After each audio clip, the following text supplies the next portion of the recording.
All right, I think maybe we can just get started. So thank you so much for attending day 2 of the crash course on human dimensions of shark conservation. Today, we will provide an overview of social science research methods that you can maybe apply to the shark conservation that you are specifically interested in. Before we actually begin with the session, just a few housekeeping rules. So please make sure that you keep your microphones on mute. We still have a lot of participants today, and I'm happy to see some new names. So just to keep the discussion under control, we will have most of the discussion only on chat, and so feel free to have your questions and comments and everything on the chat, and we will be monitoring the chat throughout the session. We'll also be using the software VBox to facilitate polls and other kinds of audience participation. And also please be aware that we are recording the session so that we can have them online later for people who cannot be here at this time. So today, the idea of the session is so that people can understand the general considerations that are involved in collecting social and economic data, and to understand the importance of research ethics and to be an ethical researcher, especially when we're dealing with other people, to know some of the qualitative and quantitative methods that are commonly used in shark science and research, to be aware of specialized methods for economic valuation, predictive conservation, and sensitive questions, and to be aware of the uses and importance of different types of methods and data and how they can be used to inform local interventions and international policy. So to talk about this, we have Hollie who works in Indonesia, but is also based at the University of Oxford, who will give us an introduction, a broad introduction to the whole session, as well as a special introduction to quantitative methods. We have Dr. Aaron McNeil, who's based at Dalhousie University, who will be talking to us later on, providing a case study. And we also have myself, who is based at Ashoka University in India, who will be introducing qualitative methods and also discussing a case study at the end. So now I think Hollie will take over. I will stop sharing my screen. Thanks, Divya. I'm just going to start sharing mine. Here we go. So you're going to be hearing a little bit more from me, first of all. This is going to be a sort of shared presentation between myself and Divya. And then, as Divya said, we're going to have some case studies from herself and Aaron afterwards. So this is an overview of social science methods for shark conservation. And in this presentation, we're going to talk, first of all, about sort of getting started. What are some general considerations you need to think about if you're going to be using socioeconomic methods for shark conservation research? Then we're going to talk about some common social science methods, including qualitative and quantitative approaches. Then we're going to give a quick introduction to sort of economic methods for shark conservation and some other specialized methods. We're not going to have time to go into huge amounts of detail about those, but it's more to just make you aware of those methods and point you in the direction of more resources if you'd like to use them. And then we're going to move into our case studies by Aaron and Divya.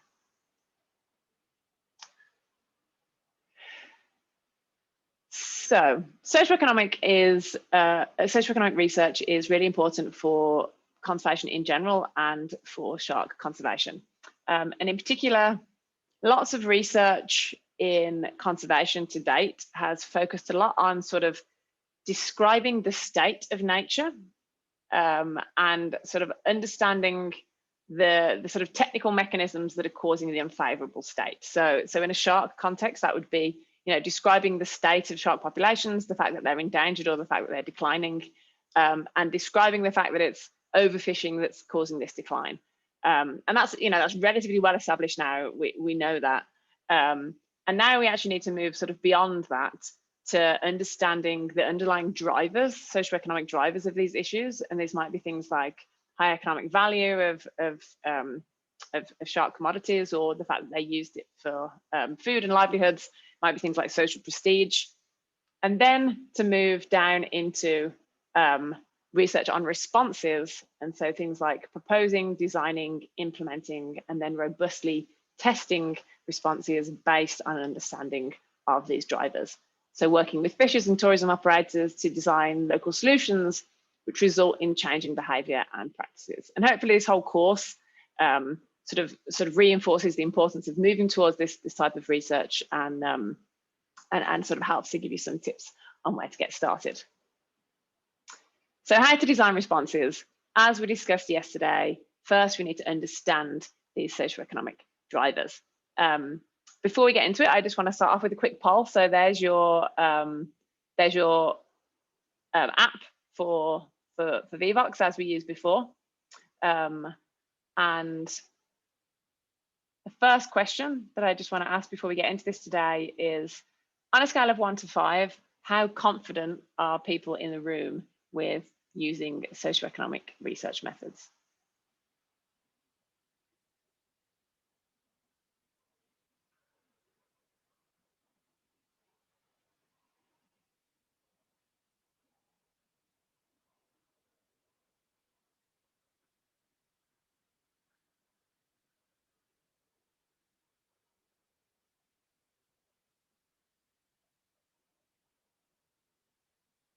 Okay.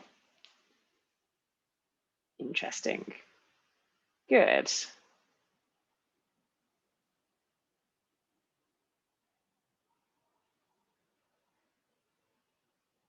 think that's useful to know in terms of getting a baseline, and hopefully we'll be able to sort of shift this a little bit further to the right by the time this course is over at the end of next week. I'm going to let you guys continue to vote on that if you'd like to, and just get back to the main presentation.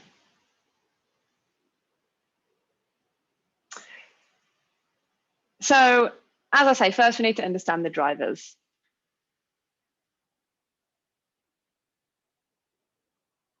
Oh, I think have I reshared my screen? Sorry, juggling too many screens. There we go.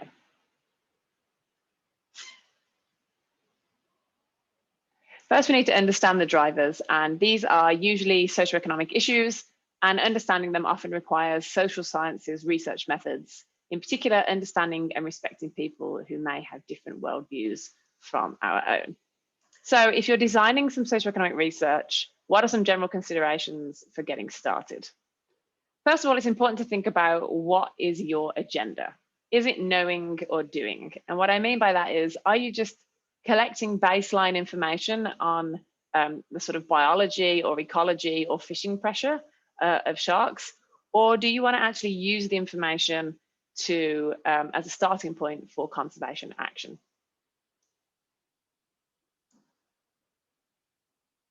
So participatory approaches are generally better as a foundation for conservation action. They can help you to build relationships, buy-in, and to ensure internal validity. So that means that you sort of deeply understand the situation in which you're in. And then more quantitative approaches may produce research results which are sort of more generalizable and externally valid.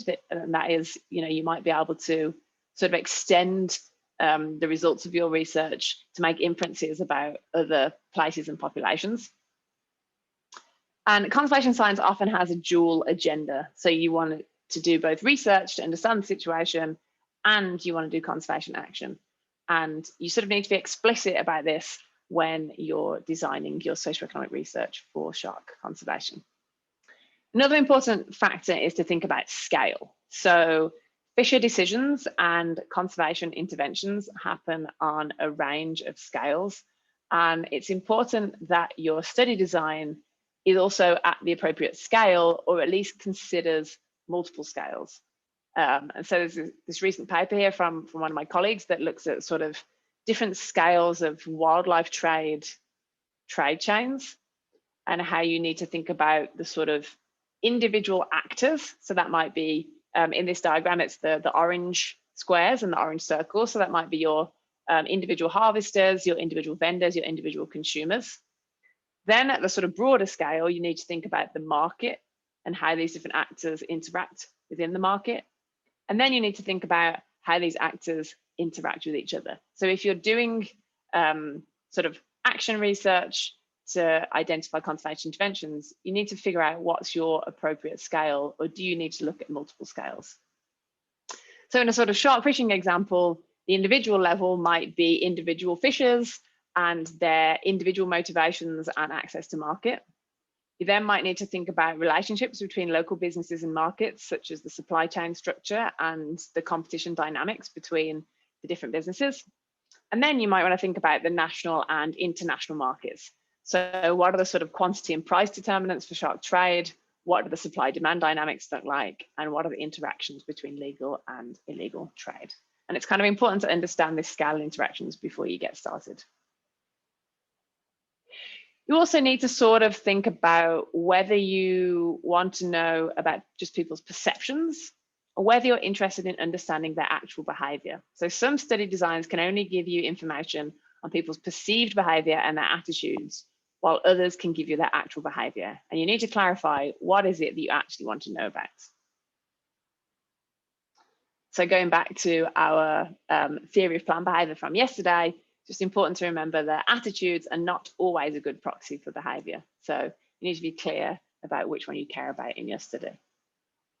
So to give you an example for sort of catching an endangered species, conservation organisation has instituted an education campaign to stop people hunting an endangered shark species, and you are asked to evaluate the success of the campaign.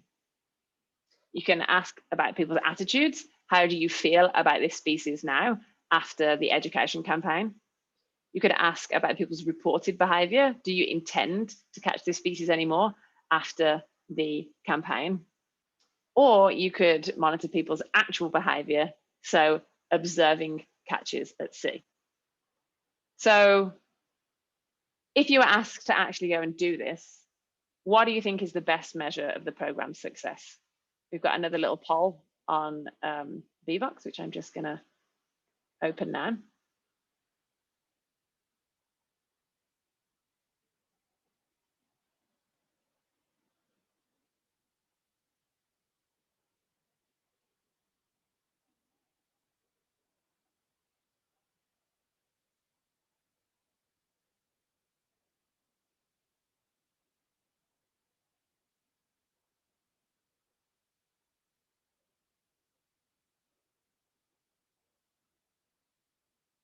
Show some results.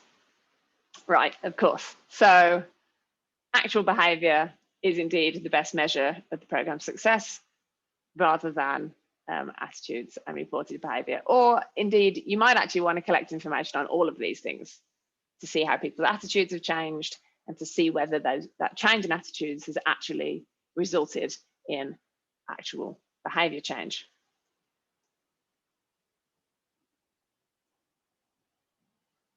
But then you also need to think about feasibility. So while actual behavior might be the most reliable indicator of the success of the program, you also need to think about which is the most feasible for you to measure. And so if you were going into this place to do a study, which of these do you think would be the easiest?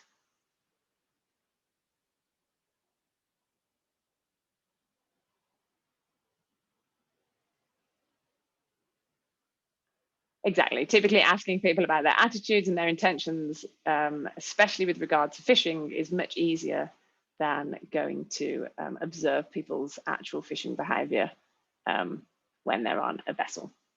And these are just some important considerations that you need to think about before you start a study.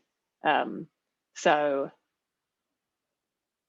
there's always going to be a sort of trade-off between the kind of accuracy of your results and feasibility, and sometimes feasibility needs to win and you just need to be aware of some of the limitations. Ethics is another key topic that needs to be considered before you start your socioeconomic research. So we talked a little bit about conservation, human rights, and conservation ethics yesterday. And just to sort of recap on why ethics are important in conservation research. So we know that conservation is full of ethical dilemmas, and it can often occur in contexts of disempowerment. And so to ignore these kind of ethical dilemmas in conservation would be unethical in itself. And morally, you know, consideration of ethics is the right thing to do, and it promotes moral practice within conservation research. It also assures the general public of the integrity of conservation. That is, that conservationists have thought beyond themselves and about other human and non-human stakeholders. It's also worth mentioning that ethical consideration is increasingly mandated. Lots of journals and organizations are required to have an ethical review process. And worth remembering that conservation does not have a great track record when it comes to sort of human rights issues. And we have to do better. We need to lead the way. And so research should always protect the rights and welfare of human subjects used in the research. Some key principles to think about in research ethics are non-maleficence. So that is to ensure that your research does no harm to the research participants. Beneficence, so to protect the dignity, rights, autonomy, and welfare of the research participants. Justice, so that is the benefits and burdens of the research are distributed equally amongst participants. And integrity, so to maintain the trust and social goodwill of the public with and for whom the research is conducted. And so when you go into a community and you're trying to collect data from people, it takes time from people's day, and you know that does create a burden for them. And so you sort of need to ensure that when you're going into a community to gather data, that you're doing so in a sort of moral and ethical way, that you're also giving something back to the community at the same time. It's also worth thinking about when research might pose specific risks to participants. And this can include simple things like collecting personal or confidential data, so names and addresses of people, which might mean that the information you collect, if you don't manage the data properly, that can get back to the, you can identify specific people and the answers that they've given to you. This is especially an issue when research is sensitive. So this could be when you're asking people about illegal behavior, which can be quite common in a conservation context. Or it could just be things that are socially sensitive. So it might not technically be illegal, but it might just be sort of a socially tricky topic that people don't want to talk about. It might occur when there's conflicts of interest between different stakeholders. So you as a conservationist want to protect a species, and perhaps you or perhaps you're helping the government to collect data for a new policy that's going to be instituted, that's going to restrict people's access to a certain resource, and the data you collect is going to inform that policy. That creates a conflict of interest between you as the researcher and the people who you're collecting data from. Cost of participation, so the fact that people are spending their time talking to you. Storing information, you need to make sure that information is stored safely and carefully. And collecting data on people without them knowing it. So this could be just going into a place and observing what's going on without people knowing that you're collecting information. Or it could be doing sort of, undercover research when you're trying to collect information on a sensitive or illegal topic.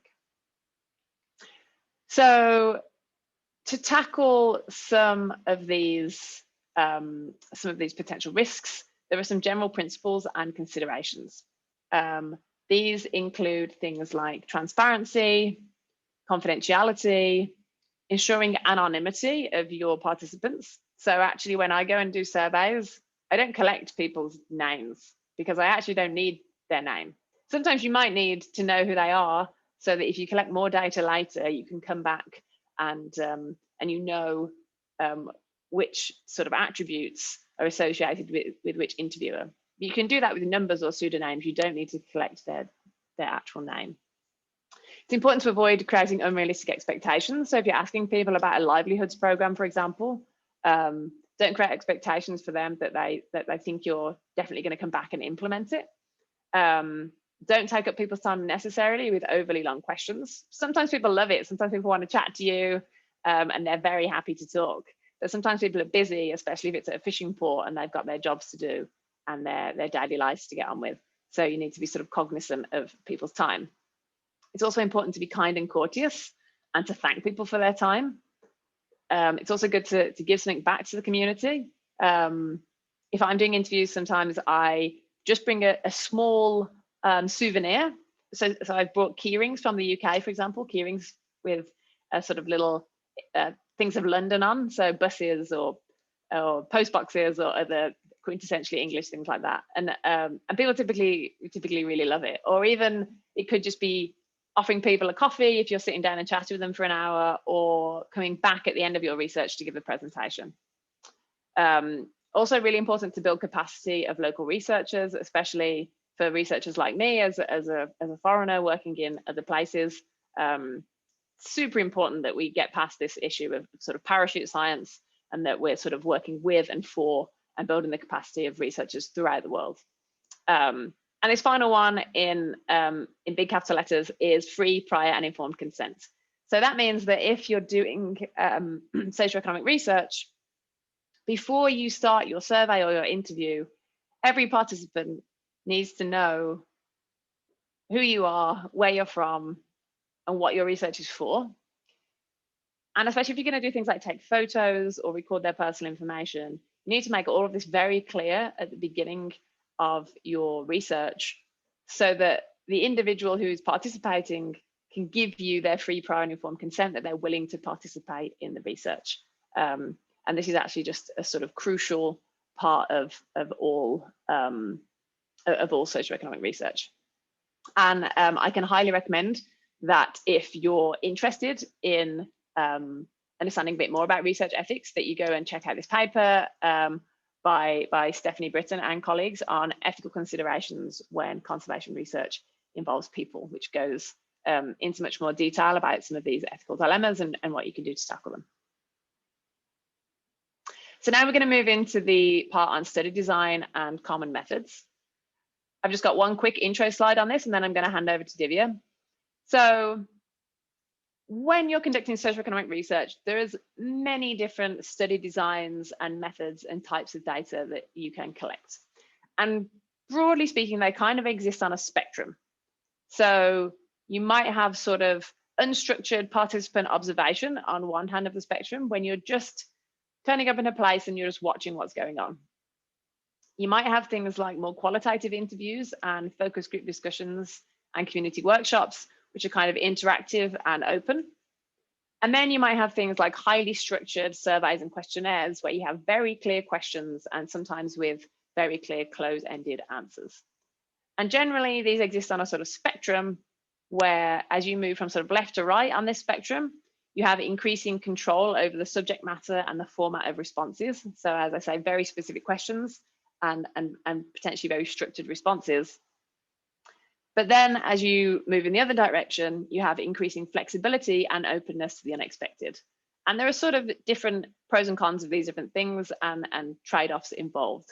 So if you have, you know, very, very controlled format of responses and subject matter, it's sometimes easier to analyze. It might be easier to do quantitative analysis, and you can answer very specific questions, but you might be missing some of the nuance and some of the more important details that you wouldn't have been able to capture unless you have this more flexibility and openness. And sometimes in studies, you can actually combine aspects of qualitative and quantitative in sort of mixed methods approaches. So I'm going to stop sharing my screen now and hand over to Divya, who's going to talk to you about qualitative methods.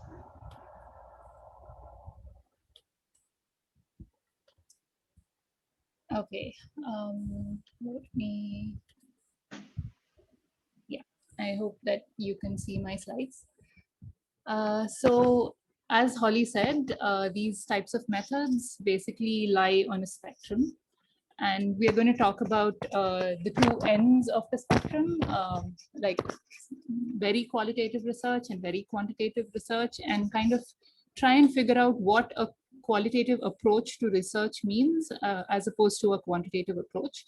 So in terms of the kinds of research that you can do, I think qualitative research offers something quite different from quantitative research, in the sense that you can ask questions to gain a historical or contextual understanding of processes, relationships, networks, and so on. And so your questions may be, how is something done and why is something done, from a sort of historical or contextual perspective that goes beyond exactly how and why things are being done at this moment. So you're going beyond the outcomes that you see right now and looking at the processes that kind of created these outcomes. Whereas with quantitative research, you are trying to understand the patterns or the outcomes that exist today, pretty usually over a large scale, and to some extent understand causation. So for instance, drivers of certain things that you may be interested in. So typically the questions that you may ask is, where is something happening and what is happening, but the answer to the question why would be limited to the current context and so on. In terms of methods, qualitative methods are much more adaptable and flexible, as Hollie said. So they really have to be guided by theory because there are no standard methods, while quantitative methods are quite standard. So you can train someone to use the methods without giving them a very deep understanding of theory. In terms of study design, because qualitative methods, for one, take a lot of time and are focused more on depth rather than breadth, the study design is purposive. So you want to ensure that you speak to or interact with people who are knowledgeable about the subject rather than spend time on people who may not know too much. Whereas in a quantitative approach, you want to gain an understanding of the entire population. So you have to ensure that you are sampling in a way that is representative of the population. So you may use different methods to achieve that, which Hollie will talk about later. And in terms of types of data, you may collect qualitative or quantitative, that is numerical data, using either of these approaches. But within qualitative research, you are focused not only on the issues that you are directly interested in, but you may also, for instance, in shark fishing, you may be interested not only in what is happening with the species that you are particularly interested in, but also in the larger issues concerning the fisheries and so on. So all of this is considered data rather than, sort of background noise that is to be ignored. And in terms of subjectivity, qualitative research kind of focuses on subjectivity because you are interested in the perspectives that people have and how they shape their opinions, thoughts, and behavior. And the idea is that you try to represent as much as possible the subjectivities of the people who are participating in your research without bringing in your own subjectivity and biases. And this idea of constantly checking back about yourself and your influence on the research is called reflexivity. So you need to be reflexive while you're doing the research, but still talk about the participants' subjectivity. In quantitative research, the idea is to eliminate these kinds of biases and subjectivities and try to remain as objective as possible. And in terms of analysis, with qualitative research, because of this constant reflexivity and thinking through the data collection process, the analysis begins right there. You are constantly thinking about the person's subjectivity, your own biases, and so on. And so analysis is a sort of continuous process, while in quantitative research, analysis can be separated from data collection, and you can sort of collect data at one time and go analyze it in another space and time altogether. And finally, when writing up, the idea behind qualitative research is to contribute to improved theoretical and applied perspectives with respect to the local context, while for quantitative research, it's to generalize about the population or the issue from an empirical perspective. So it's quite different in terms of the aims and goals. And so especially because people like us are sort of steeped in a particular context, working in a particular place for a long time, I think there's a lot of opportunity to use each of these different types of methods quite significantly. So when thinking about using a qualitative approach to doing research in the human dimensions of shark conservation, it's quite important to remember that there is already a large body of work to try and understand human behavior. There are theories from all these disciplines like psychology, economics, and so on.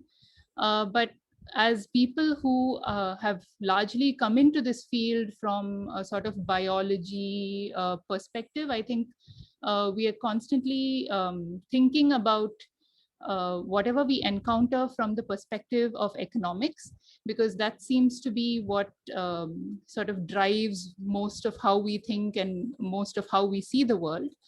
And it's also closest to ecology in terms of the way studies are set up and so on. But people don't always behave in economically determined ways. So it's very important to be cognizant of the fact that there are all these other ways to understand people that go beyond economics. And even if we ourselves are not really equipped to go through all that literature, it might be good to collaborate with someone else who is. So to understand people-shark relationships, we would first want to understand the theoretical frameworks, and then think about whether we want to use qualitative research to understand this particular issue in a particular local context.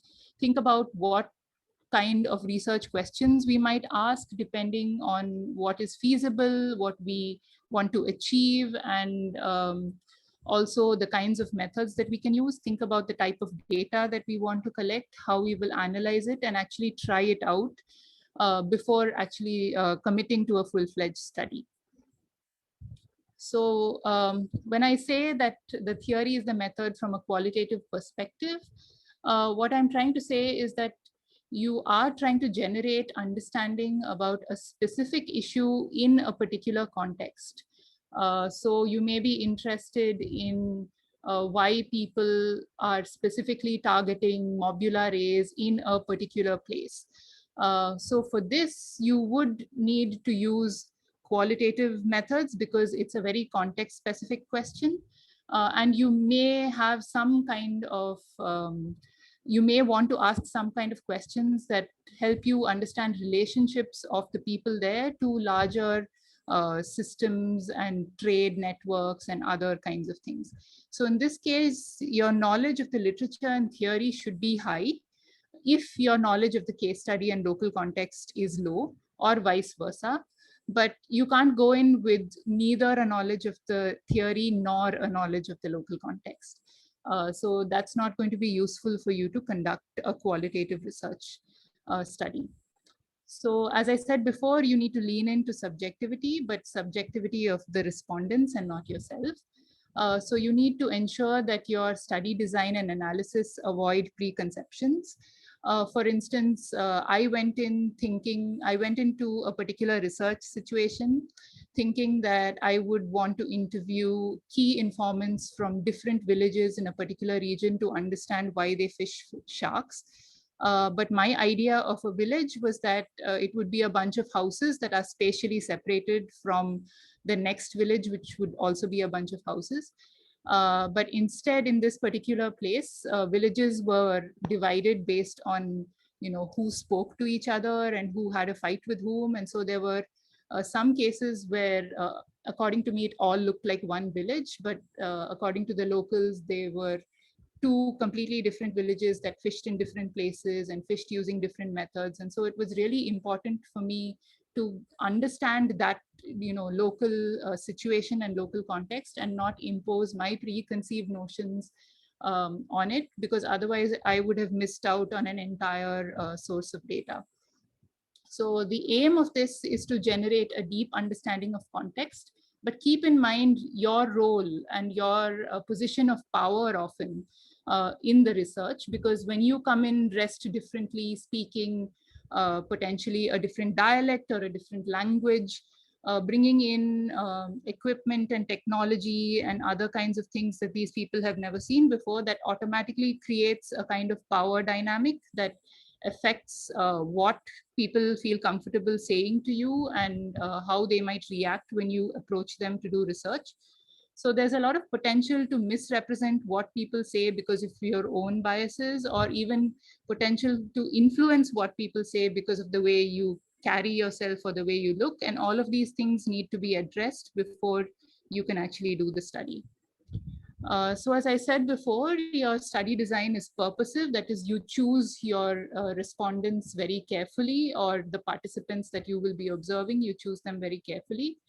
Then you can ask quite complex questions about relationships and so on. You do not have to stick to simple like yes or no kind of questions, because the aim of this is not to finish the interview quickly, but rather to take as much time as needed to collect the data that you are interested in.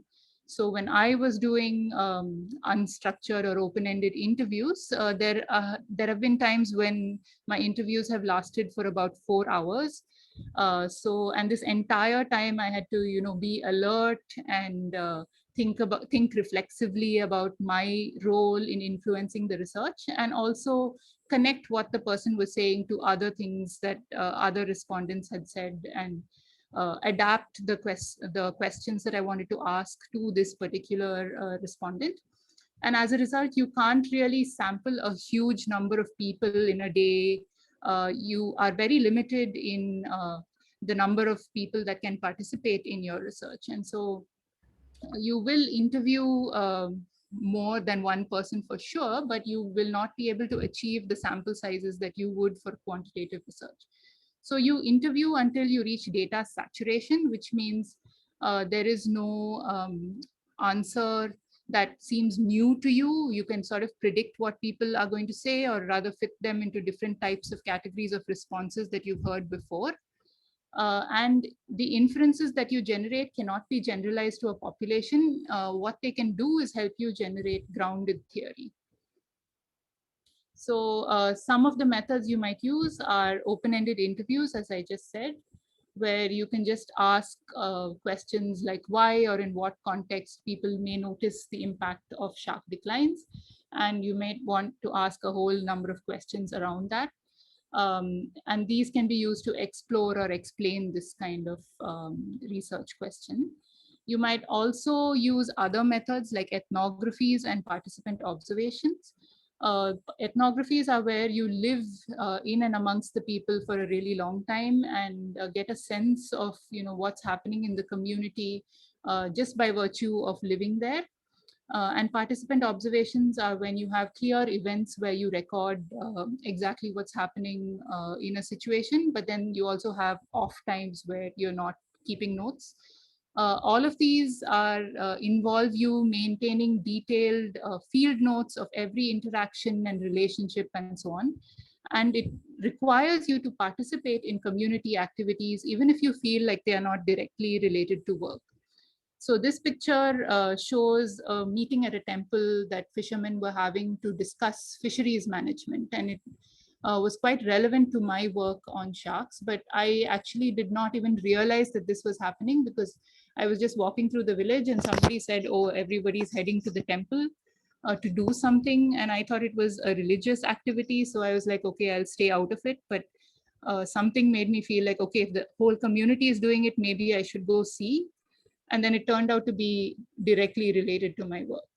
So you never know when something will turn up. And so it's very important to be there for everything. And finally, for qualitative research, scientific rigor looks quite different than in quantitative research. What is very important is the role of the researcher.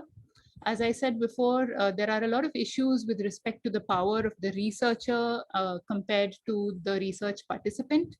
Often we come from different socioeconomic backgrounds and so on. So it's important to allow the participants to get comfortable with you and to realize that they can have a relationship with you that transcends those kinds of differences.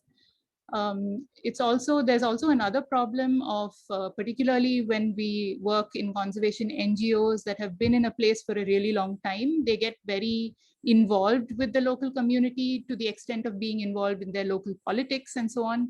So it's important to be able to maintain a good enough distance, but not too far that you're an outsider. So to constantly keep switching between being an insider and outsider, and being conscious of that in terms of your research is very important. You also need to realize that you are not only collecting data, you're also producing knowledge. So for instance, if you go around asking questions like, do you think sharks are dangerous?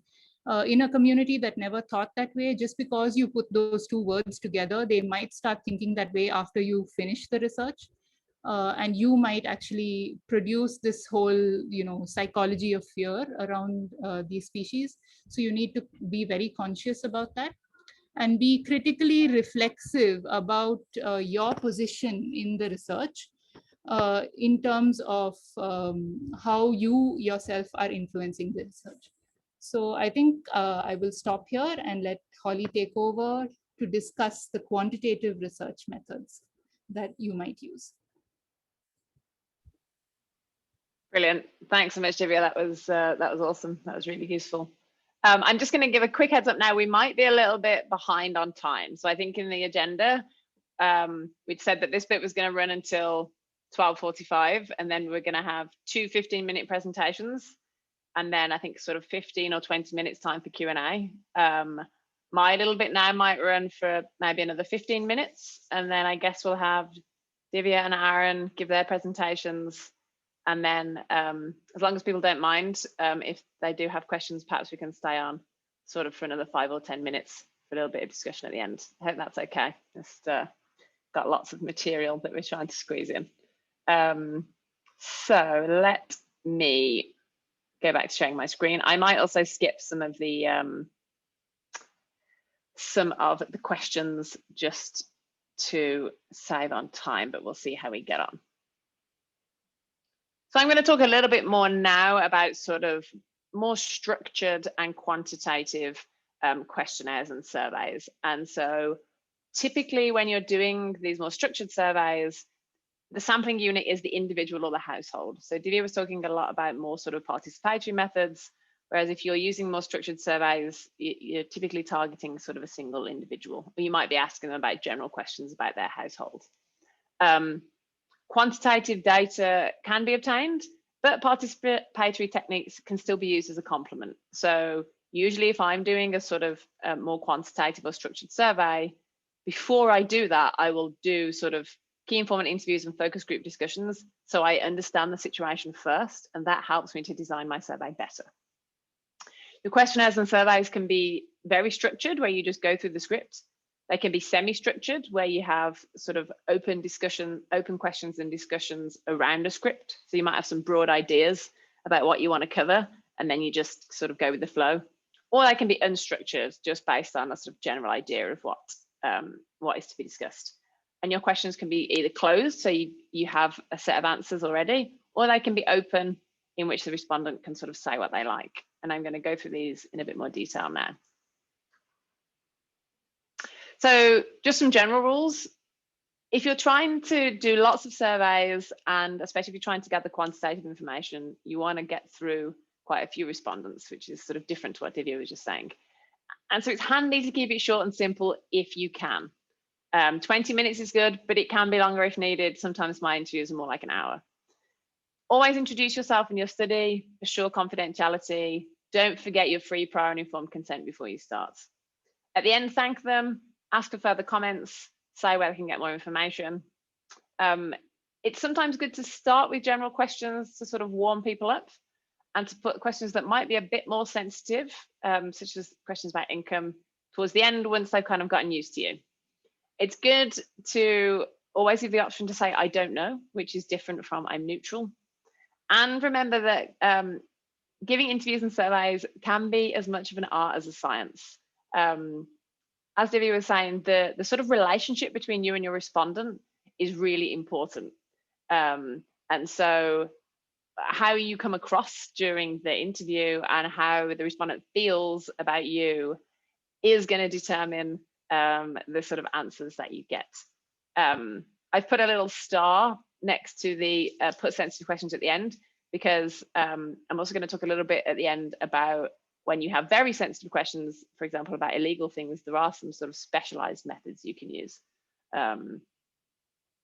So as I said, questionnaires can be as much of an art as they are a science, and I'm not going to go through these videos now, but there are a couple of videos on YouTube.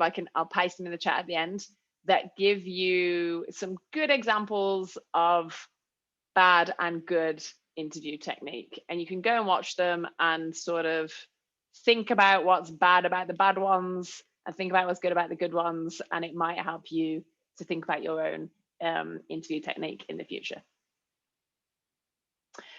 So as I sort of mentioned earlier, sometimes there are these kind of trade-offs between precision and feasibility as well. So if you're going to apply statistics and make general inferences, you want to make sure your sample is representative of the population that you're interested in. The best way to do this is random sampling, and even better is stratified random sampling. So that is, if people's behavior varies between different wealth groups, for example, you want to sample randomly within wealth groups rather than an overall random sample. And this helps to reduce the amount of unexplained variation in your sample. But there is a trade-off between sort of financial and logistical constraints and the accuracy of your results. I should just clarify here as well, qualitative research, as Divya said, is not concerned with representativeness. So you're not interested in random sampling if you're doing qualitative research, and it may in fact seek out the extreme cases to understand those deeply. So you don't need to worry about this if you're doing qualitative research. So some of the options rather than stratified random sampling might be systematic sampling. So you go and survey every 5th person or every 5th household. This is straightforward and is still relatively objective. Or you might do something like opportunistic sampling, which is just where you get data from anyone you can. And this is often used in things like tourist samples, where you just sort of go out in the street and try to find tourists who were there at the time. This can get you big samples quickly, but it doesn't capture random variation in the population. All of these introduce bias and can invalidate statistical tests. But sometimes sort of logistics and speed need to win. It's okay to do these different sampling options. You just need to be careful about what generalizations and inferences you make to the general population. So more sources of bias. It's not enough in social research to have a good sampling strategy. There are many other sources of bias. So as we already said, the relationship between you and the respondent. Problems with recall. So asking people, how many sharks did you catch last year? Or which shark did you eat for dinner on Tuesday? I mean, if I were to ask you guys, what did you have for dinner last Saturday? I'd say you would probably struggle to remember unless it was a particularly special occasion. So asking people to remember things from the past, it can be tricky. You might not get reliable answers. Different perceptions, worldviews, and language. So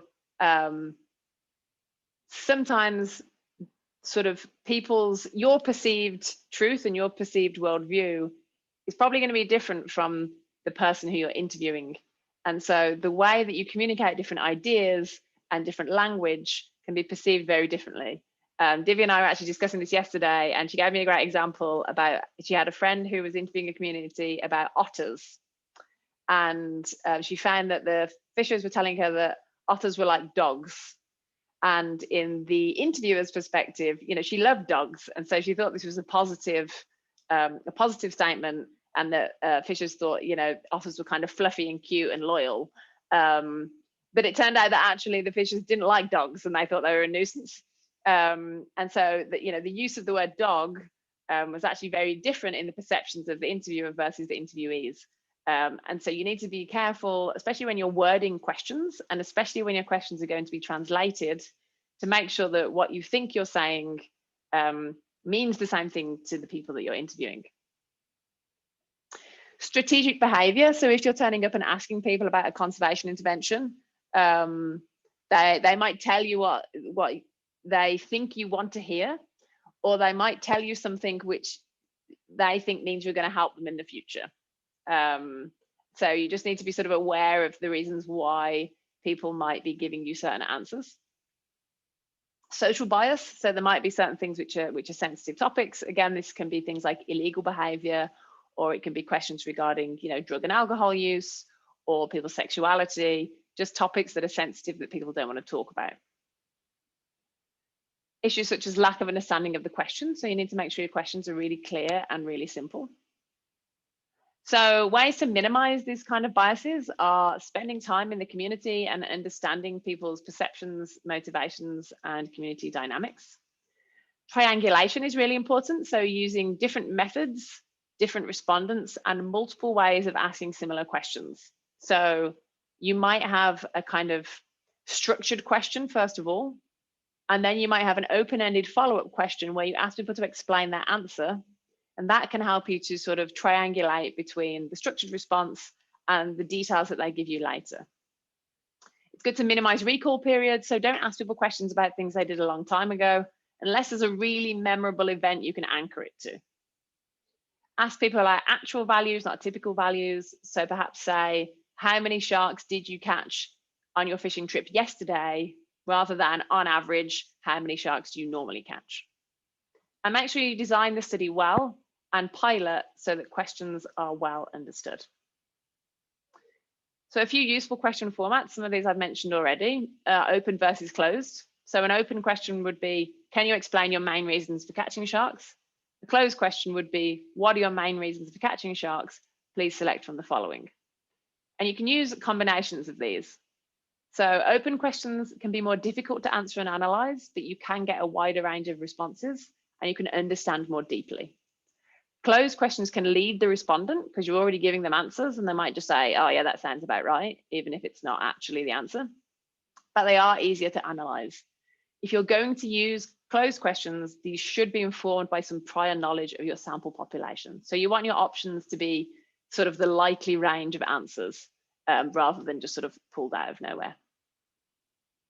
And as I say, it can be useful to combine them. So for example, if you use a sort of Likert style question, so you might want to know what impact will policy X have on your household income?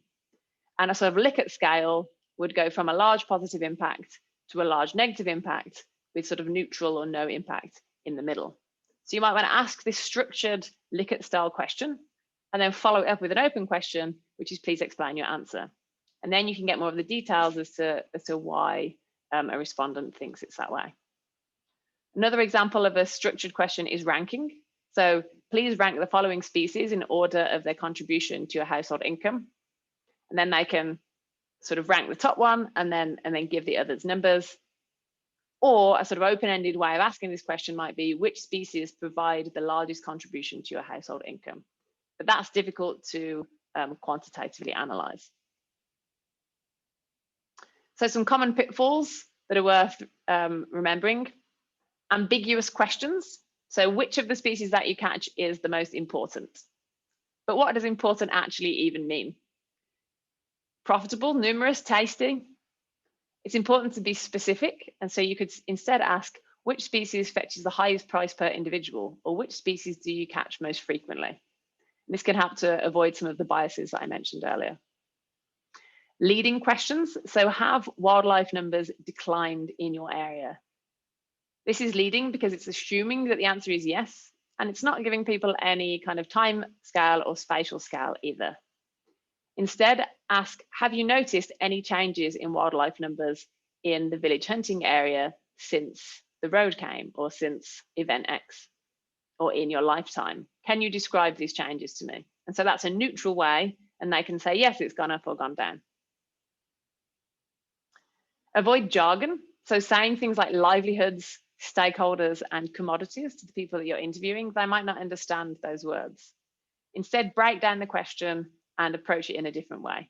And try to be particularly careful if the questionnaire will be translated. Make sure that the word you're using, that there's a sort of a good translation in the language that the questionnaire is going to be implemented in. And avoid making people feel stupid. So don't ask them questions that involve maths. You know, can you assign scores adding up to 100 of each of these different food types? Or please, can you give the names of these 10 species? People don't like maths in questionnaires. They don't like being obviously tested. and people aren't going to answer these kinds of questions well, so keep it simple. Pilot studies are really important, so try out your questions on yourself, your advisors, your peers, and your local colleagues. If you can, try it on a group similar to your study population, such as a nearby village. Ask them to do the questionnaire and then discuss any issues that came up, any questions that they didn't understand. And then you can continue to refine and pilot until no new issues emerge. And this can also be useful for training research assistants and finalizing procedures. And it basically just helps to ensure you haven't accidentally included jargon or included any questions that people aren't going to understand, or included any language that doesn't make sense in the context that your study is being used. We're not going to talk too much about analysis, but this is just to say, think about your analysis in advance and only collect the data that you need. If you can, get it into a database as soon as possible, and do this while you're doing the research. So don't wait until you've got a pile of 100 surveys and then input your data, because you're also potentially going to forget, there might be some sort of interesting and useful things that came up that you didn't quite make a note of during the interview. And so while you're collecting data, ideally, collect the data in the day, come home at night, enter the data, collect more surveys, come home and enter the data. And this can help you to get a feel for the data. You can even do some draft graphs, explore relationships, and check out any unexpected results. There's nothing worse than collecting tons and tons of data, spending loads of time putting it all in a database, and then realizing that you actually only need half of it. It's just sort of a waste of your time and a waste of the community's time as well. So, super quick introduction to some economic methods.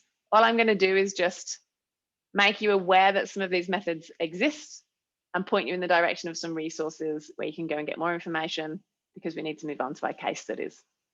So, as we sort of discussed yesterday, we know that sharks provide lots of different values to different people, and understanding the different values of sharks to different people is really important for designing behavior change interventions. There are basically two broad methods for understanding the values of sharks. Stated preference, so this is hypothetical and most useful when a market for something doesn't exist, and revealed preference, which is based on empirical data. And this can only be used when a market does exist. So how much do people value sharks? Stated preference is things like willingness to pay surveys based on a hypothetical scenario. So how much would you be willing to donate to shark conservation? How much would you accept to release the next wedgefish that you catch? Revealed preference is based on actual expenditures. So for example, people's expenditures on dive trips. How much did you spend on your trip to dive with sharks? How far did you travel to dive with sharks? Or which types of shark fin soup are most expensive, and how much do people actually pay for them? There's a link there for a sort of stated preference survey example that I prepared for everybody to go through. We won't go through that now, but I can share the link in the chat and you guys can have a look at that afterwards as well. Some other specialized methods to be aware of are some predictive methods.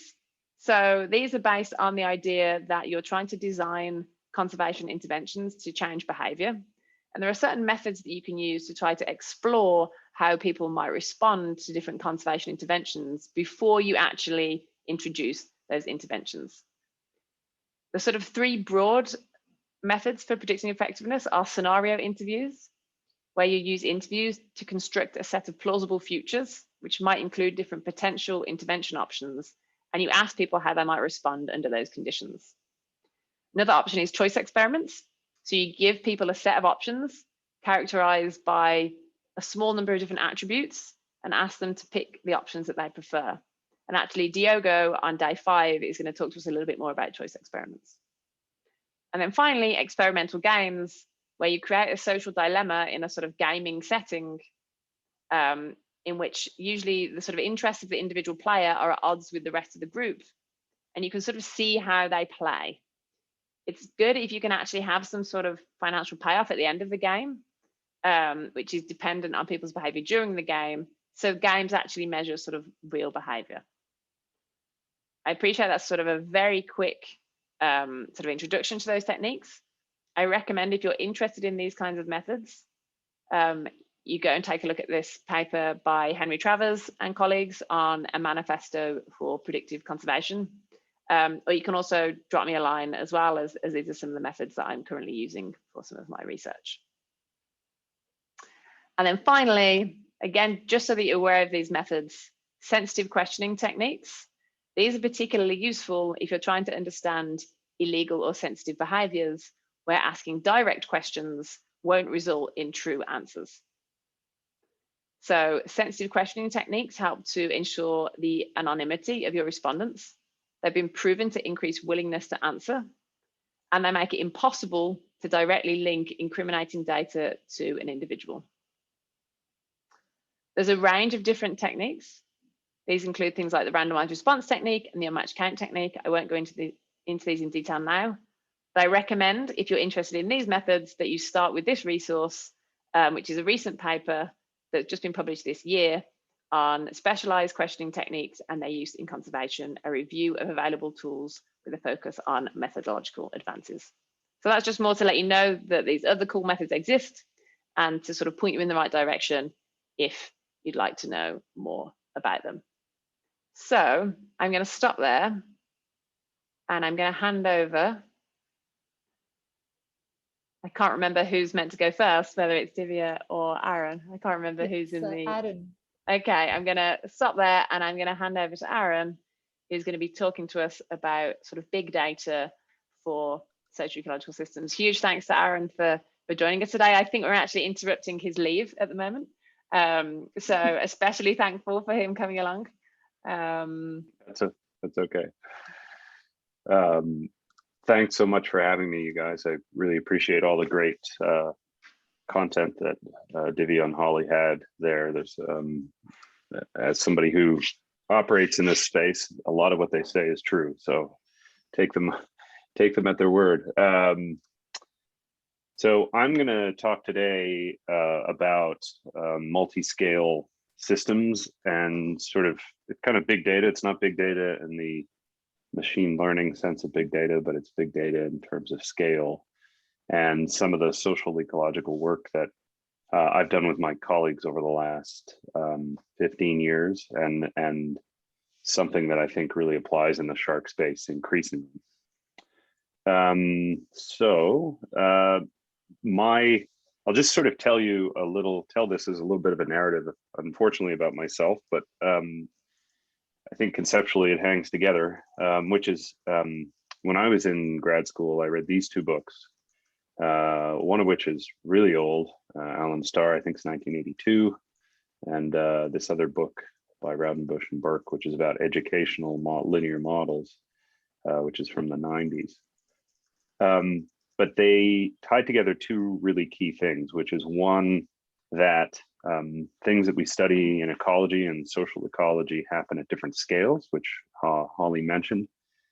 But the other part of it is that there's also a set of methodological tools in statistics called hierarchical models. And these two things, bringing these two things together pretty naturally, turns out is a really powerful way to look at these sort of systems. So this slightly awful graphic comes from the Allen and Starr book. But the important thing that I want to show you is that, first of all, I'm going to move this annoying thing out of your way, is that there's two kind of things I want to highlight here. One is that in a hierarchical system, you have different levels operating. And so as Hollie alluded to, this is, fissures within communities, things like that.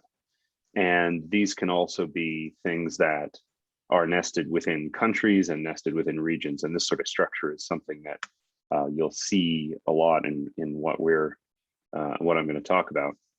And the really key point that I want to make is about this sort of vertical structure, and that in general, the way to think about this, according to Allen and Starr's book, is that things at higher levels generally constrain things at lower levels. So the scope of variability at a lower level is often constrained by processes operating at a higher scale. And that's turns out is a really profound insight.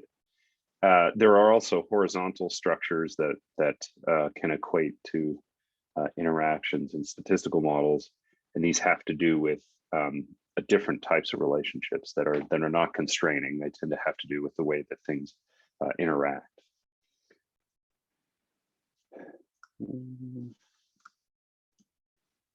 So this may be a frightening figure, but it's just to say that the same sort of structure exists in a statistical model where you have things that are happening at higher scales that then can constrain what happens at a lower scale. And then you have maybe the observation scale or whatever you're looking at. And that the parallel from this sort of hierarchy theory and hierarchical models is almost one-to-one. And the fact that this happens is a really important thing. Some of you may recognize Lynn Ostrom. She won the Nobel Prize in 2009. And she won for kind of an amazing thing for somebody who, she's not even really an economist, you could say. But what she won for is for understanding how people govern commons systems. So this idea from Garrett Hardin about that commons, the tragedy of the commons, that they're doomed to fail, that people are going to overexploit. And it turns out that, Hardin was this sort of awful bigot, and his idea is totally wrong. And so Ostrom set out to prove that it was wrong, and she did. And she did it by something that's quite effective, that sort of talks about, plays off of what Divya was talking about, which is that she went and looked at how local people solve their own commons problems. And from there, she built up a kind of framework of understanding all of the various ways in which people can deal with these common problems. And from that, she built up this resource system theory. So it shows that the qualitative understanding that you get when you study things in detail, the theory that emerges from that is actually what then feeds into the quantitative framework and paradigm. And I think that that's an important thing to remember, is that these things have to go in hand, and that from the specific come more general things, and in general things are what we look at when we're looking at quantitative studies, typically. So I had the great fortune of being acquainted with Ostrom for a little while before she passed away. And one of the things that we talked about that sort of was interesting for her was this idea that statistical models hierarchically could map the sort of hierarchies that emerge from her framework. And putting those two things together was what we were interested in doing. And she was excited about this work. Unfortunately, again, we didn't get to actually write a paper with her about it before she passed away. But we did write a paper about it, which is this one. And it's funny, I was reading this week, and it holds up pretty well, actually. It's about co-management in reef ecosystems, led by my social science colleague, Josh Sinner. And what we had in this situation for coral reef fisheries was a number of sites throughout the Western Indian Ocean. And actually there is one Ahos in a few Ahos and a few islands out in Papua New Guinea. And we had this sort of hierarchy. And one thing I'll say as someone who works a lot on reef ecosystems is that reef ecosystems are very naturally hierarchical. You have sort of, nations nested in regions, you have communities nested within nations, and you have reefs. And then even at the sub-reef scale, reefs are quite a discrete unit. And so processes that happen within a reef can be contained within a reef kind of very naturally. And so this is the situation that we had looking throughout the Indian Ocean. And it, again, parallels this in a modeling sense. So we have a model here that's kind of at the observation scale. We have some covariates here that happen at the community scale. And then we have some larger scale, national scale covariates. And these all relate to back to Ostrom's framework. And so, as you can see on the right side, these are kind of coded alongside the units that Ostrom has. So, you have things like distance to the market. It's something that we've sort of started in this paper, and it has routinely come out as being a really good proxy for fishing pressure, which is a hard thing to measure. And, the further away you are from markets, the the more fish you have, for example. And so the governance system is down here, for example, and you can see that, you know, where people take part in the decisions made for how their fishery is regulated, they tend to regard, so this is a bit speaking to what Hollie was talking about, these are self-reported livelihood benefits. How have I benefited from this particular governance system? And you can see when they take part in those decisions, they feel better about their livelihoods, for example. And so putting these two things together, this kind of hierarchical structure about how the world works, as well as the scale at which the processes operate, has been really effective. And another thing that Hollie mentioned is the practicality. Ultimately, there's an ideal situation, and we wish we could measure everything perfectly. And then there's reality, which is we have really bad measures of most things in general. And some of that relates to the scale at which you have a measurement.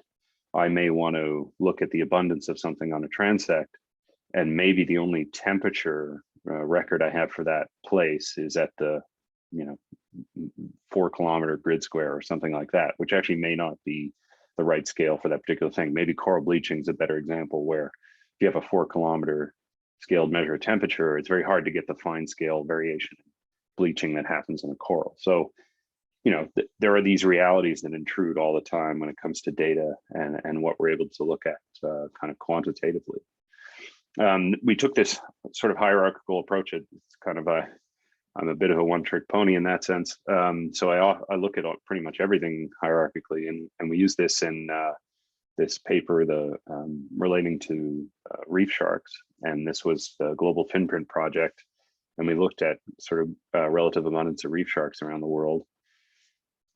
And I just want to draw your attention to this panel D. So these are all of the sites that we had. So these are baited underwater video systems, these brubs that were dropped around 400 different reefs around the world. And the reefs are nested within regions. And then we had subnational levels and then down to the reef level. And there was about 35 on average brubs dropped at every reef. So there's this kind of natural hierarchy.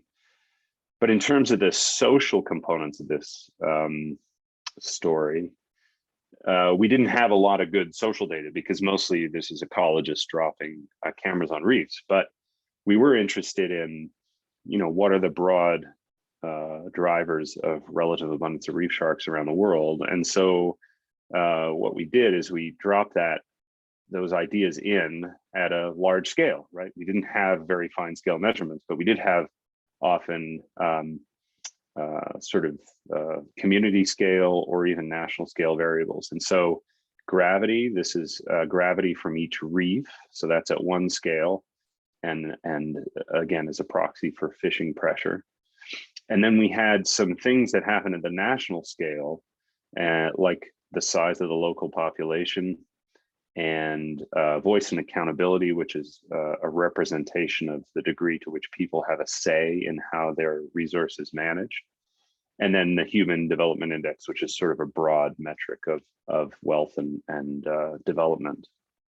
And what you can see with this figure is a couple of things.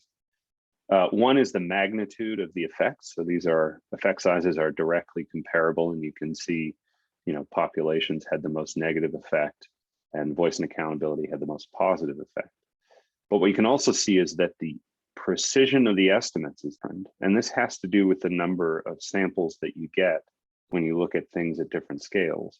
So gravity, because we had 500 reefs, essentially the variance or the uncertainty around that estimate of what the effect of gravity is very small.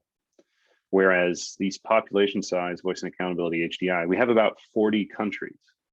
And so we're much more uncertain about these effects in terms of whether they're positive or negative and the magnitude of those effects.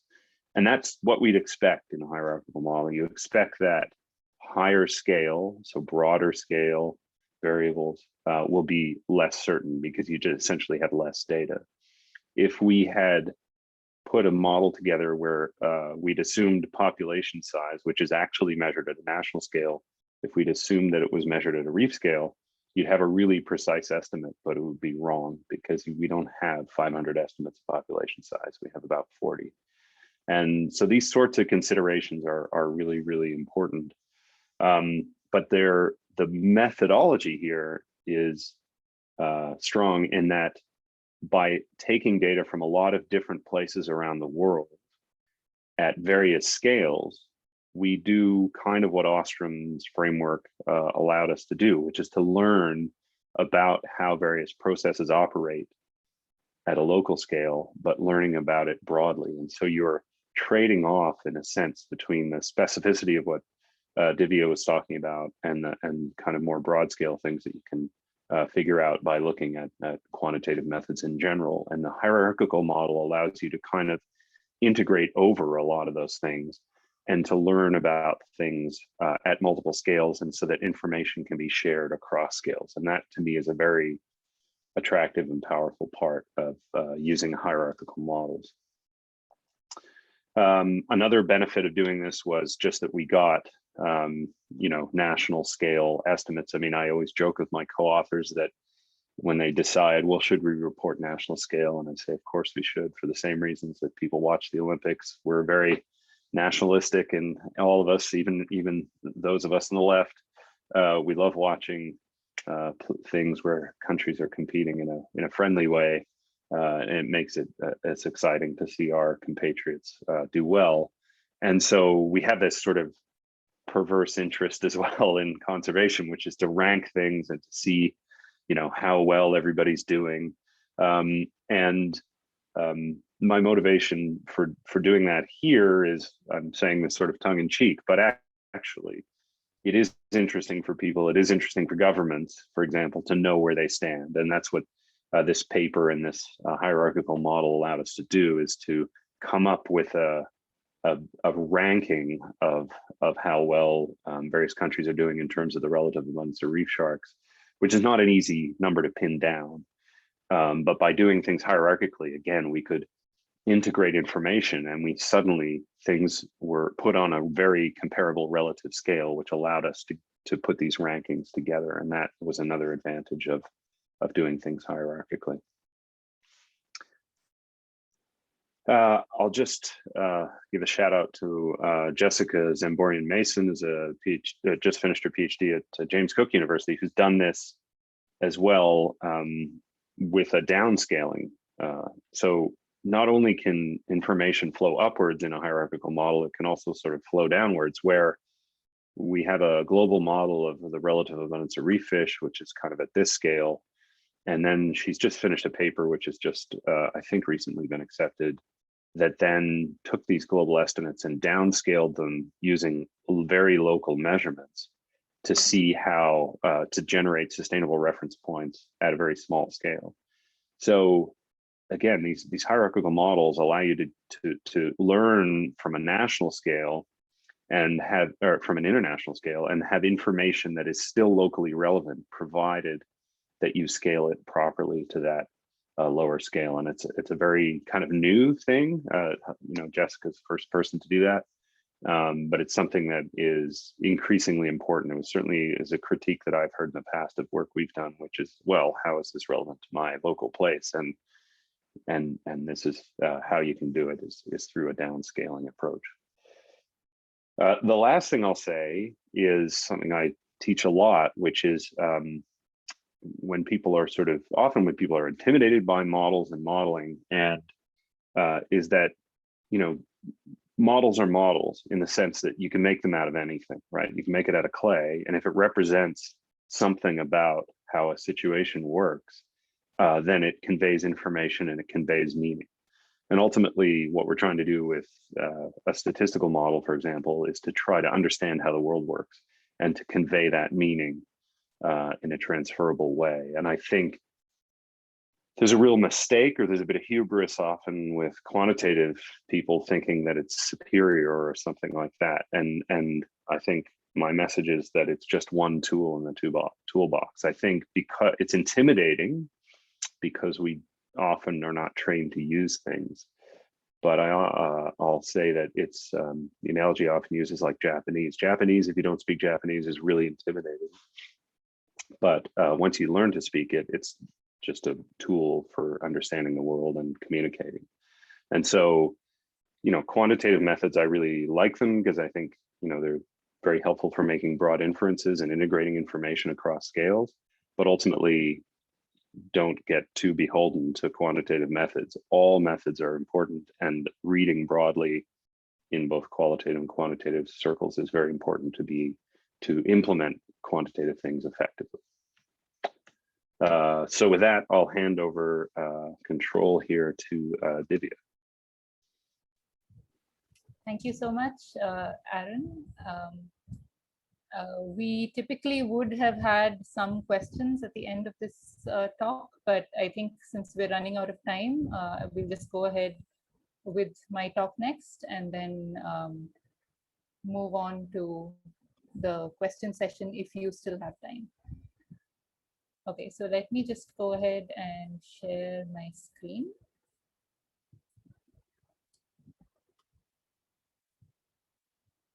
Okay, so today, unlike Aaron, I will be talking about a very specific case of research that I did as part of a larger research project that was going on in India along the northwestern coastal states, which involved a number of other researchers, including Rima Japado.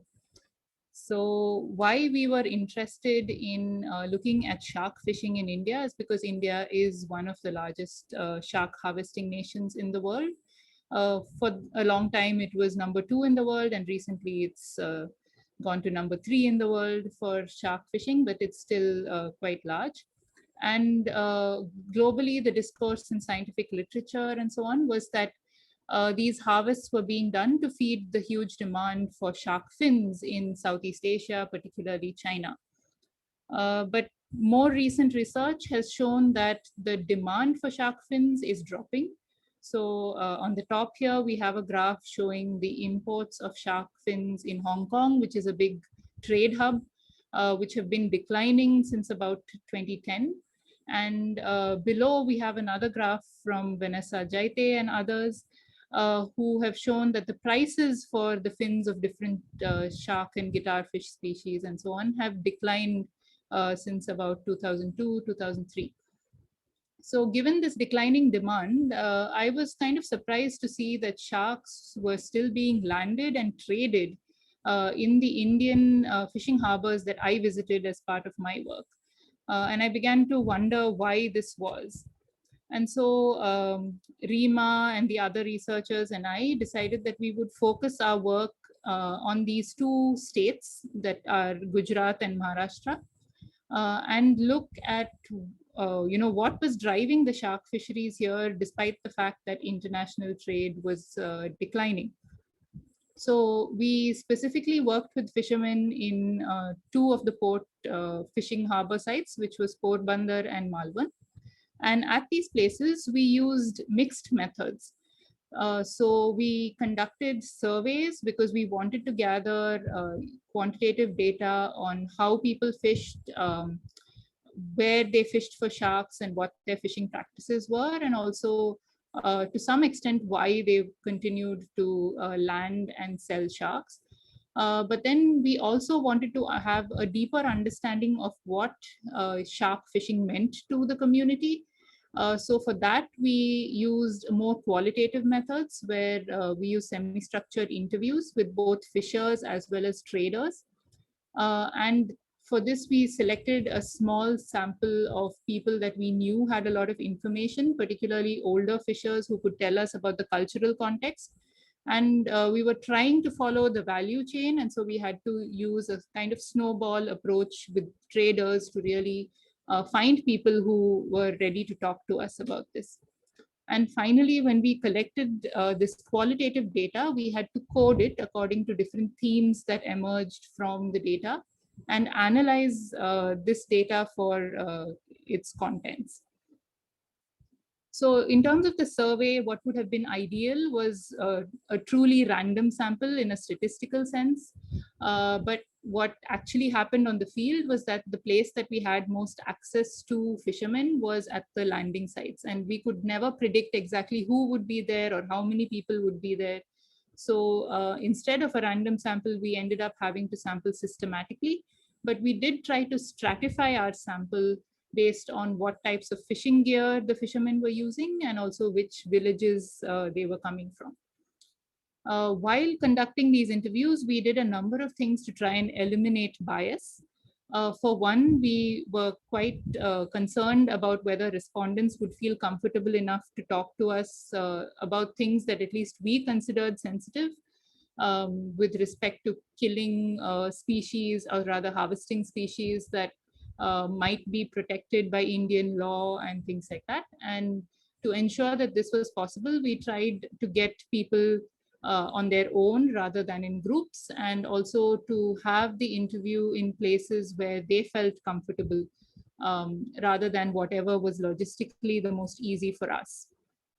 And one of the things in India, at least, is that a lot of these people at fishing sites group together. It's a very busy place. And so a lot of people are interested in what you are asking about. And so they start coming in and influencing the way the respondent is answering your questions. So there's a lot of external influence, and we had to really make sure that this kind of influence was avoided by getting the person alone after the busy time of the landings and so on.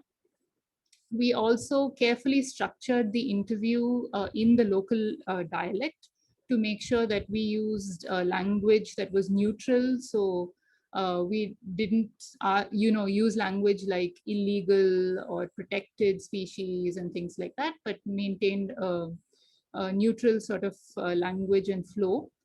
And because the people in this region spoke a different dialect from many of the other people, we had to ensure that the survey was retranslated into that dialect, and we had to pilot the survey to ensure that people could understand exactly what we were trying to say and could give us the kinds of responses that we anticipated given the kinds of questions that we were asking.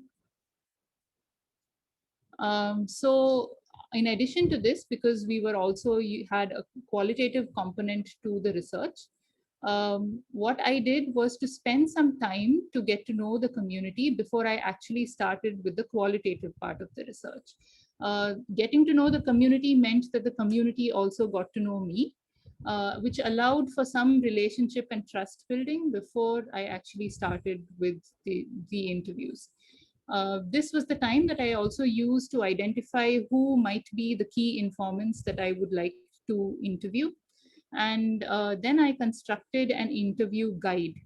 Now, the interview guide did not actually list out specific questions that I needed to ask in the same way to every respondent, but rather it listed a set of questions that I wanted to answer in a broad way, and also a set of themes that I needed to raise during the interview in different ways to different people. So I could tailor the interview to the individual that I was talking to, and I didn't specifically need to ask everybody the same sets of questions. I also could, I did not have a preset sample size for these interviews. Instead, I just kept talking to people until I reached data saturation, which is where I could almost predict the responses that I was going to get. And then I looked through all this data and realized that there were a bunch of themes that emerged in common between multiple key informants. And I used these themes to guide me to code the data into different categories that would help me analyzing the data later. And finally, I used content analysis, where I was interested in what people were saying rather than how they were saying it. And analyze the qualitative data from that perspective. So when we finally looked at the results from the survey, what was clear was that all fishermen were telling us that large sharks had declined, particularly hammerhead sharks and sawfish. They felt like they had declined significantly. What was also clear was that everyone was landing sharks whole. There didn't seem to be much emphasis on the fins because for the most part, they were selling the sharks whole with the fins intact. So the fins alone did not seem to be such a big draw as compared to other areas where fins, other parts of the world where fins are a really important traded product. Most fishermen were aware of protection for one species, which was the whale shark, but were unaware of national and international legislation about most of the other species. Instead, they kind of used rules of thumb because they had a vague awareness that there were some rules about protecting sharks. So they believed that large sharks were protected by law, while small sharks, even if they were juveniles of these large sharks, were not protected. But of course, legislation doesn't work on the basis of body size for sharks. At least in India, it works on the basis of species. Through the qualitative interviews, I also asked about people's relationships with sharks, particularly in terms of eating shark meat. And I heard about, a deep sort of connection that people feel with selling sharks to the local market for consumption, because they feel like that is a sale that, for one, is guaranteed, unlike the sale into export markets, which was more at the whims and fancies of the traders who would come there sometimes and not come there other times. And secondly, that it was an important part of their identity, because they could see whatever they were harvesting go directly to, feed somebody. And that, I think, was a very important thing to them. There was also this old relationship that people had of catching large sharks as being a sort of rite of passage to manhood. But that was something that only one old fisherman told me about, who is retired from fishing now. And this did not seem to be a cultural practice at present. And from the traders, they corroborated the information from the fishers that large shark catches were declining. And also, they mentioned the fact that they felt that prices for the fins were declining. So what they said was that traders used to go out looking for sharks all along the coast, so that they could be taken to these large trade hubs like Kerala. But now that catches have declined, it's no longer economically viable for them to go looking for large sharks being landed anymore. So large-bodied sharks like adult hammerheads and those with large fins and white markings on their fins were the ones that were reducing most drastically.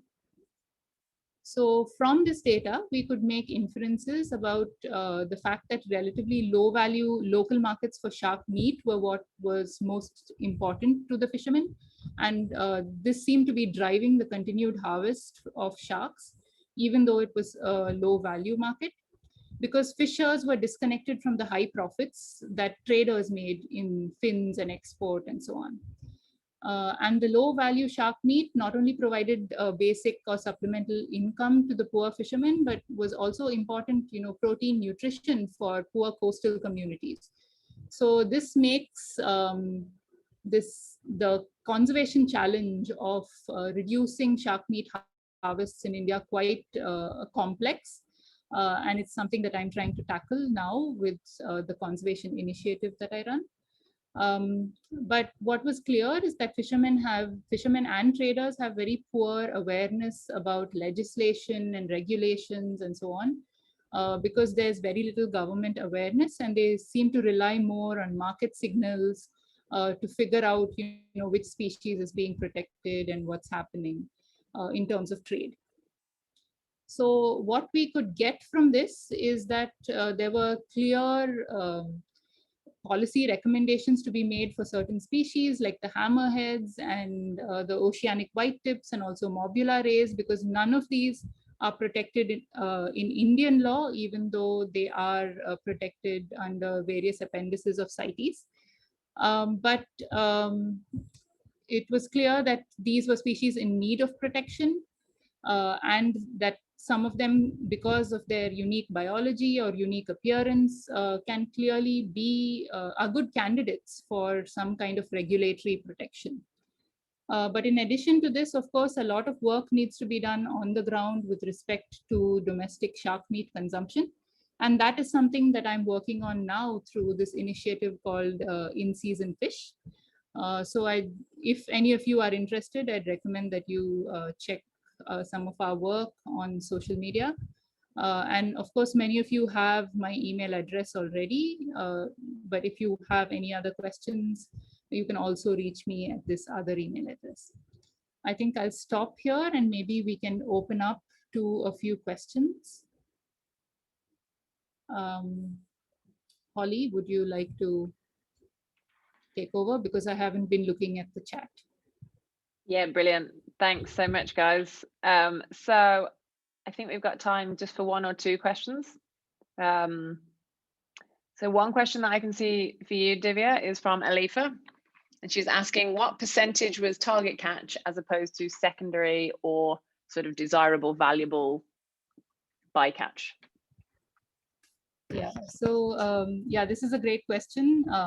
In the fisheries that we were studying, it was largely bycatch. But this is not to say that that's the case all across India, because there are cases where it is targeted catch. But even, I mean, saying this, it's difficult to clearly use the concept of bycatch, given that people are still trading in them and they still form an important, although small, part of their income. So yeah, even the word bycatch is a bit fluid here. Yeah, great. I think also, you know, based on some of my experiences as well, it's sort of bycatch is a little tricky. It's not easy to define. And Aaron, there was a question for you and now I've lost it. I think somebody was asking whether you have any recommendations for some resources, and actually I second this question, to sort of an early dip into hierarchical models. I think that the question was something to do with the oh wait, you've actually already replied to it in the chat, I think, but saying the early books that you recommended look a bit heavy, and whether you've got any recommendation for some lighter resources for those of us who are new to this. Yeah, I mean, I think it's all in how you are introduced to these things. And so the hierarchy book, which is I actually just bought on Amazon or whatever yesterday, 2 editions of the first edition, the 1982 book for my lab, just so people could have it around. There's no equations in that book, completely readable. There's a second edition of that book, which unfortunately they expanded by about 3 times and made it just totally inaccessible. So if you can find the first edition of that book, it's way better. And for the statistical end of things, I mean, everything I do is a Bayesian model. So if you do Bayesian models, then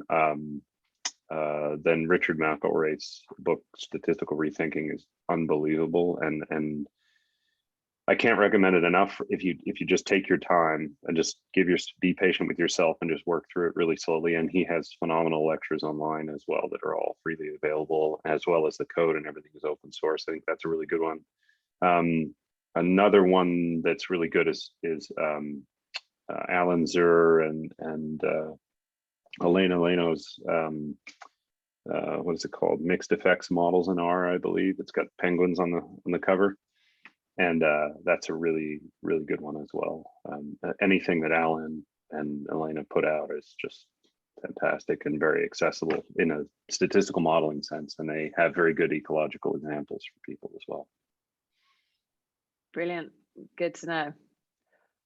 All right then, I think we'll actually wrap it up there because we're already a little bit over time. Actually, there's one question that I think is important.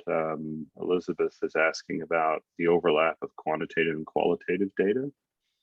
And I would just say that I think there's a lot of overlap, and using one or the other depends on what your objectives are. So that might not have been clear from what Divya and I said, but your questions have to, in my view, drive the methods that you use.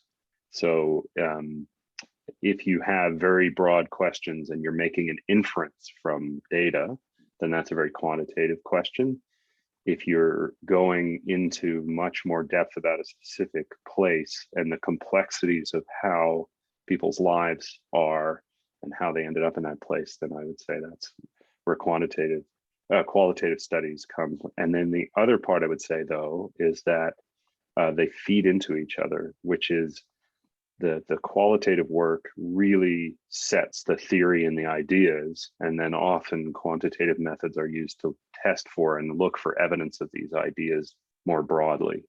And that process can then set up other questions that qualitative studies can then go and tackle as well. So there's this kind of circularity. But maybe Divya wants to finish up with add anything more there.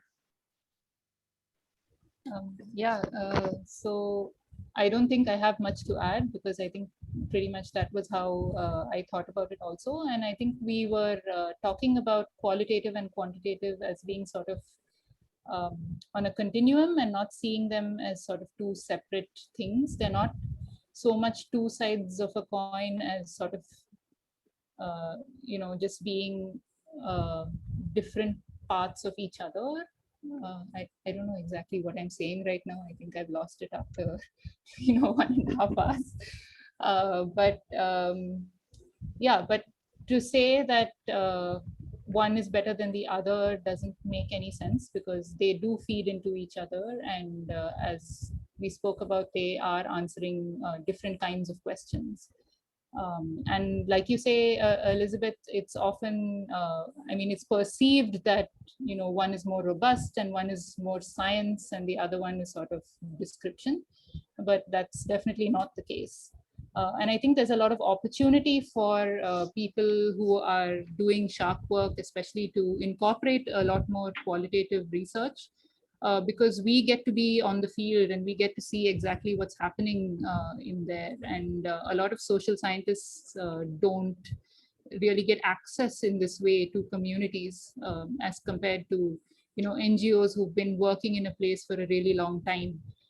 So I think either having someone on your team who can do that, or collaborating with someone who can help you with that qualitative research, I think is a huge opportunity, and there's a lot of potential for it for all of us who work with sharks.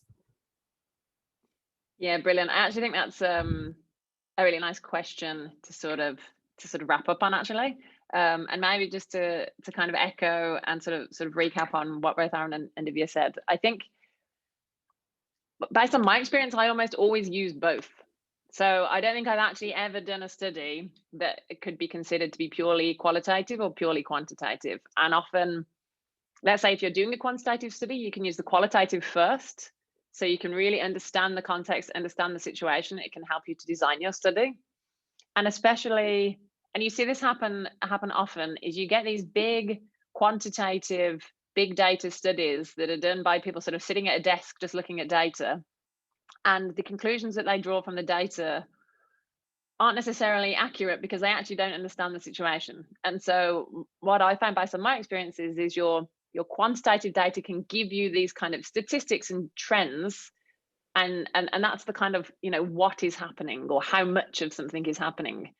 And then your qualitative data basically tells you why. That gives you the mechanisms, it tells you why, it tells you how people feel and think about things. And it just helps you to kind of explain things more deeply. So I think just sort of based on my experience, and I also think to echo what Divya and Aaron said, kind of mixed methods are actually really the way to go. So yeah, brilliant. Thanks again, everybody, for joining. Thanks to our speakers, Divya and Aaron. It's great to have you both and to really see the kind of spectrum of methods sort of meeting in the middle and coming together. And yeah, this has been recorded, and we will be sharing a link soon. And once the course is over, all of the links are going to be available on the IUCN SSG website as well. So yeah, have a great weekend, everybody, and we're looking forward to seeing you for week 2. Thanks, everybody. Bye. Thank you. See you on day 3.